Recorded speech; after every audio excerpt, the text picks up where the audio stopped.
continue with the third chapter of social science, that is ancient civilizations of India. In the previous class, we have learnt about Harappan civilizations and their cultures, right? In today's class, let's learn about the Vedic age. We are learning about the Vedic age. Students, before we continue with the lesson, I would like to tell you that once you go through the video repeatedly, you will understand till where I have completed. You have to make sure that you go through your readers compulsorily. You have to make this a habit so that it makes your home assignment easy. Today let's learn about the Vedic age. Veda was complied by the Aryans. Who are Aryans? Aryans are the Indo-European tribe of southern Russia. Aryans are the Indo-European tribes of southern Russia. Students, they started migrating from Central Asia. They started migrating from Central Asia to Iran Plateau. Then they migrated to Punjab via Afghanistan, and they started migrating everywhere according to their needs. They started migrating according to their needs. The culture built by Aryans, based on the Vedas is called as Vedic culture. The culture built by Aryans based on the Veda is called as Vedic culture. Vedic age is divided into two periods.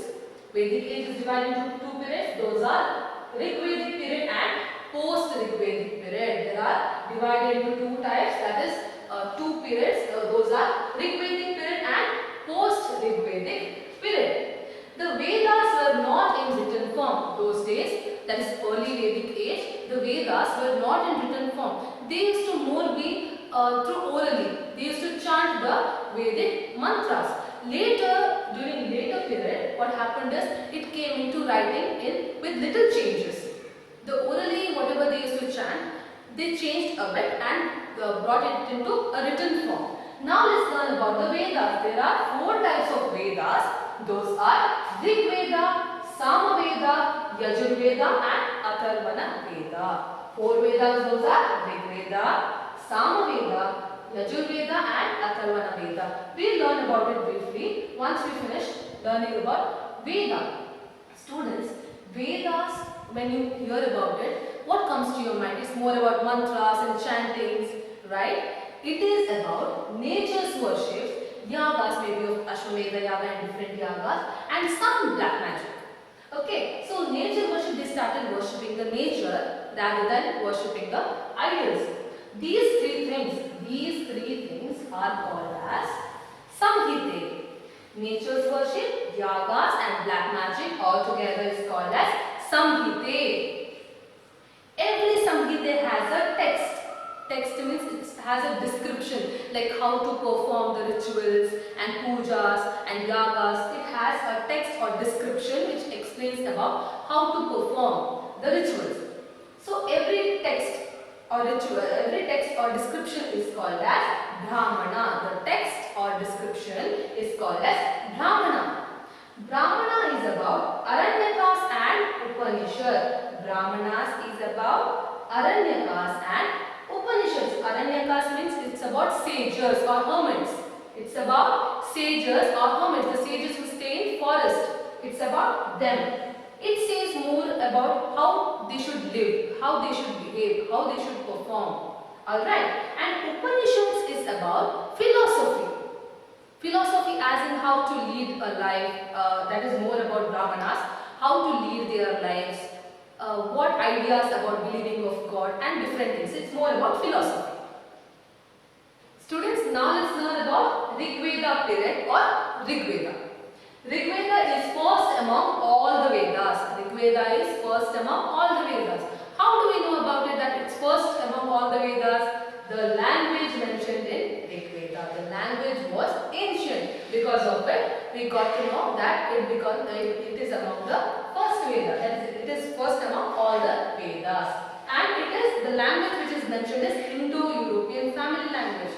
It is Indo-European. And about the geographical extent, as I had mentioned previously, they had migrated from one place to another. So they had different stops. That is from Central Asia, they migrated to Iran, that is Iran Plateau. Then via Afghanistan, they migrated different places. So they had different stops. That's how we got to know that Rigveda is the first among all the Vedas. Then in Rig Veda there are 1028 suktas. There are 1028 suktas. What is sukta, students? It is prayer songs. Suktas means it's prayer songs. These are grouped under 10 mandalas of Rig Veda. 1028 suktas are grouped under 10 mandalas of Rig Veda. That comes in one mandala. You will get approximately 102 suktas you get in one mandala. There was around 500 years gap in the first text and the end of the text of suktas. Alright, so it was not done in one time. All the 1028 suktas was not done in one time. So there was a lot of gap of 500 years. So they had altered eventually, and at the end they got 1028 suktas. So there were how much gap? 500 years gap. Okay, now let's know about the geographical extent, what I mentioned here. Alright, in Rig Veda this is mentioned that from Afghanistan's Hindu Kush mountain, I'm repeating, from Afghanistan's Hindu Kush mountain to the dome of Ganga and Yamuna. What is the meaning of dome, students? The gap in between two rivers, the gap between the two rivers is called as dome, remember? And even about Kashmir it is mentioned in Rig Veda. Alright, now let's know about the social system. Let's know about the social system mentioned in Rig Veda. This is not what we have seen, this is what it is mentioned in Rig Veda. Alright, students? So, when these people entered India, those Aryans, when they entered India, there were three types of people. There were three types of people. Those are aristocracy, priestly class and common people. Aristocracy, priestly class and common people. Okay. Aristocracy means it's more about the king, ruler or the most powerful people of society. Okay. And priestly class means the people who they are more about advisory group or brahmanas, even the pandits what you call. Okay. And common people means normal or local people of the society. There was no caste consciousness. Till now there were no caste consciousness like upper caste, lower caste. There was no discrimination till now. Alright, it emerged in the Purusha Sukta, a book called Purusha Sukta, which is mentioned in the 10th mandala. It belongs to the 10th mandala of Rig Veda. Right. Purusha Sukta of 10th mandala. According to the Purusha Sukta, God created a person called Adi Purusha. God created a person called Adi Purusha, and he made his mouth as Brahmanas, his shoulders as Kshatriyas, his thighs as Vaishyas, and his feet as Shudras. Let me repeat once again. God created a person called Adi Purusha. He made his mouth as Brahmanas, shoulders as Kshatriyas, thighs as Vaishyas, and feet as Shudras. This is how the caste system emerged. Students, now you know about Rig Veda. In the early Rig Veda, Varna was not mentioned. In the early Rig Veda, Varna it was not referred. Where it was referred or mentioned? In later Veda. Later Rig Veda, Varna topic was mentioned. The first three Varnas, those are Brahmanas, Kshatriyas and Vaishyas. Brahmanas, Kshatriyas and Vaishyas, they had right for the performance of rituals. Those three Varnas had right for the performance of rituals, to administrate, for the administration, right to administration, and to business or trade. They had rights. They had rights for even owning the property. These three Varnas had the right to even own the property. About the fourth Varna, it had been mentioned during the later Rig Vedic period, when the Rig Veda almost came to an end. The fourth Varna, that is Shudra, was mentioned. Okay, Dasyu, Pani and Dasa. Dasyu, Pani and Dasa. These were the tribe which comes under the Shudra Varna. These three tribes comes under Shudra Varna. The Aryans defeated these tribes and they were forced to work under them. These three tribes were defeated in the battle and they were forced to become slaves of these three Varnas, that is Brahmanas, Kshatriyas and Vaishyas.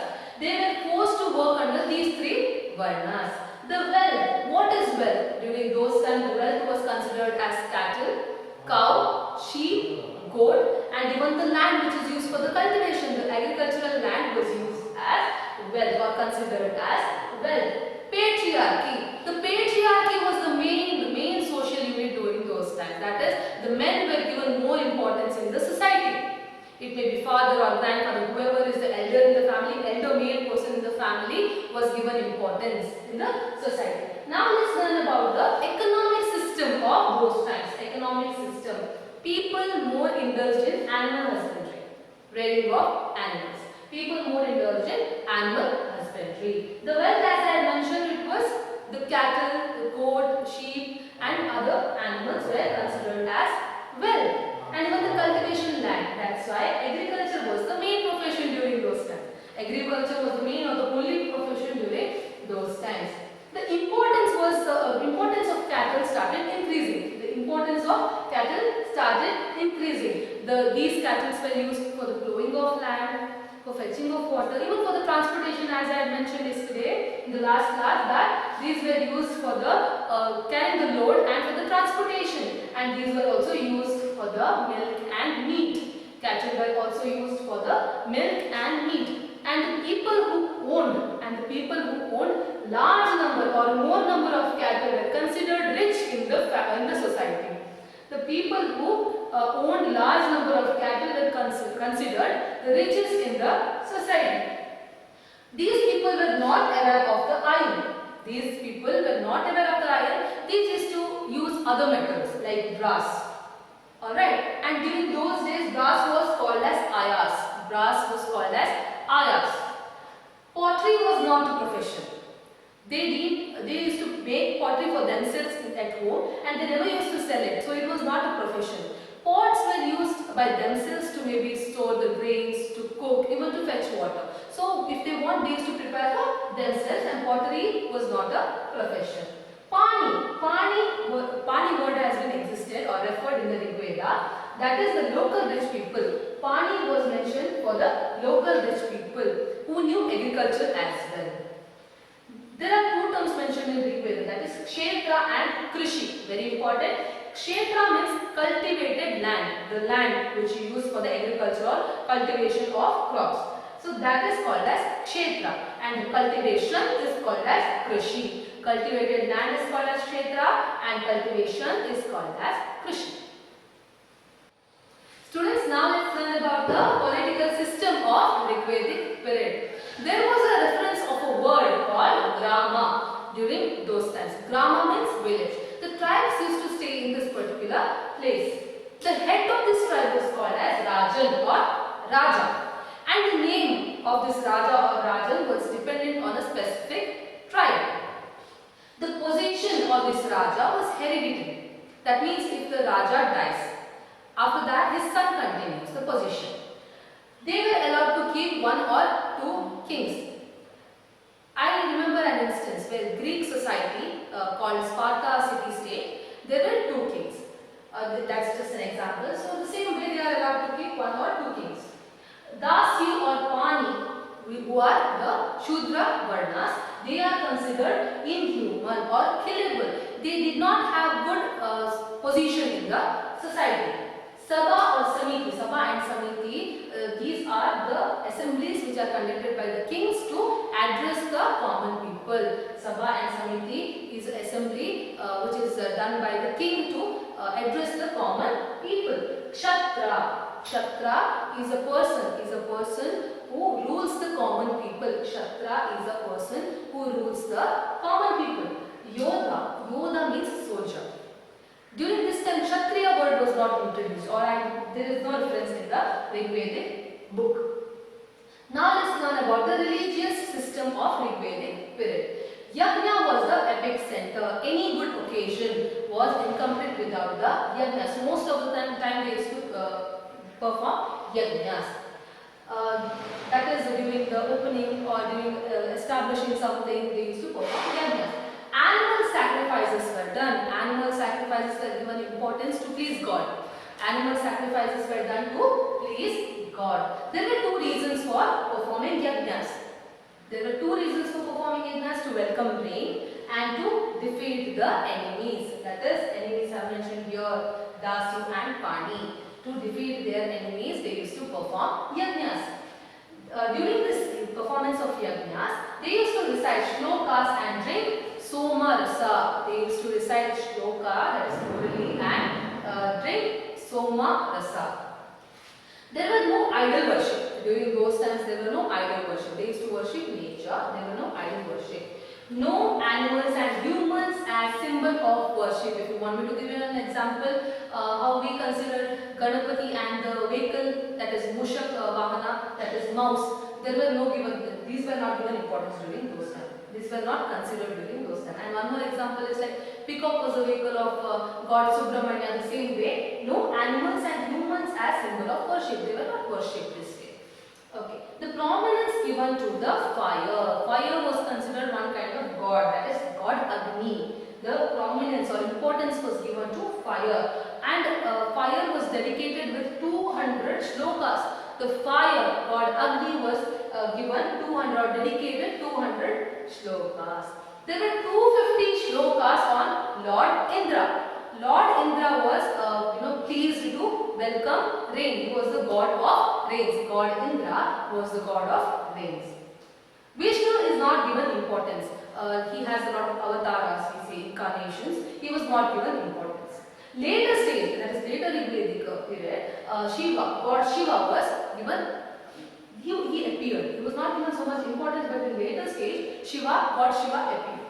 Incarnations were not believed. Incarnations means avatars. You remember avatars of Vishnu? The avatars or